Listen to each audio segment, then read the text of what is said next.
I know you've got big plans there for the rally. Anything else we should expect from your end? And if you wanted to say anything in advance of the tonight's debate, this would be a good time. Look, I think that there are two big storylines to look after. There's a lot of interesting folks in the debate, and some uninteresting ones. But one is obviously Biden versus Sanders. How aggressive is Sanders going to be in going after Biden? We're all rooting for, as progressives, for him to be more aggressive. Last night, Warren and de Blasio were very aggressive, and it worked great, and we were all energized by it, and we thought it was terrific, and the country was energized by it, and they stood out. So we're hoping he does that. Of course, we don't know if he will. You know what Biden's going to say. He's going to say, oh, the status quo is wonderful, etc. Even though I don't really believe it, I'm a progressive. So he's got to be challenged on that. The second storyline is Kamala Harris versus Buttigieg, because they're competitors for that establishment leader if Biden goes down. So will Kamala take on Buttigieg and challenge him, maybe on some of the racial issues that he's had problems with? So, or is she going to be soft? Buttigieg is unlikely to attack. I mean, as Elizabeth Warren says, I've got a plan for that. Buttigieg lately, not lately, for the entire campaign has been, no, I really don't have a plan for that. And so if he keeps going like that in the debate, he might veto himself. Yeah, I want to, just add a little bit more to that. I think Cenk is absolutely right. I think what we saw last night with Beto O'Rourke is if Buttigieg hasn't thought through specific policy proposals, I think he's going to suffer the same type of loss in this debate because think about it. I mean, you're dealing with heavy hitters who have policy proposals out there already.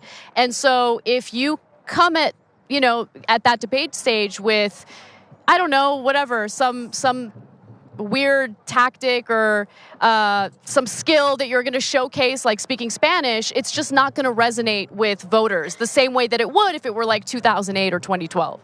Yeah, so last thing on that, guys, is I'm amused by the idea that Buttigieg would come out and instead of speaking Spanish, he's going to go straight to Norwegian. Maybe that'll be his defense of democratic socialism. So one last quick question. This is not yes or no. I guess it's just a name. Last night there were a few people who sort of had nice moments that weren't necessarily expected. They're not polling very well, but they did a pretty good job.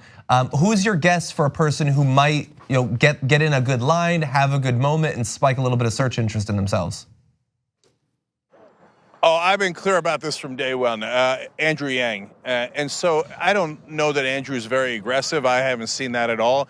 But the only person in the race who might have more policies than Elizabeth Warren and Bernie Sanders is Andrew Yang.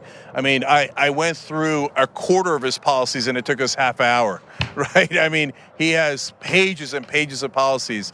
And so I'm intensely curious to see what he's going to do because he's an interesting outsider and the country is not familiar with him yet. And so when they hear about him and they hear from him, they might go, whoa, I didn't see that coming. And remember, we know what the establishment media doesn't know, which is the country is thirsty for outsiders. And not just in Miami because it's hot, but all over the country.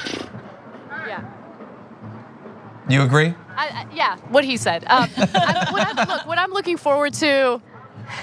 What I'm looking forward to is the unexpected and the memeable moments. I'm just going to keep it real. Like the Cory Booker, gif that came out of that whole Beto O'Rourke speaking Spanish moment was wonderful. Like this is what makes these debates so great. You never know what's going to happen. So yes, we're going to focus on the substance, but I always love those little morsels of fun that happen unexpectedly. Okay. All right, you guys want one last chant? Yeah, let's hear it. All right, let's do it. TYT! TYT! TYT!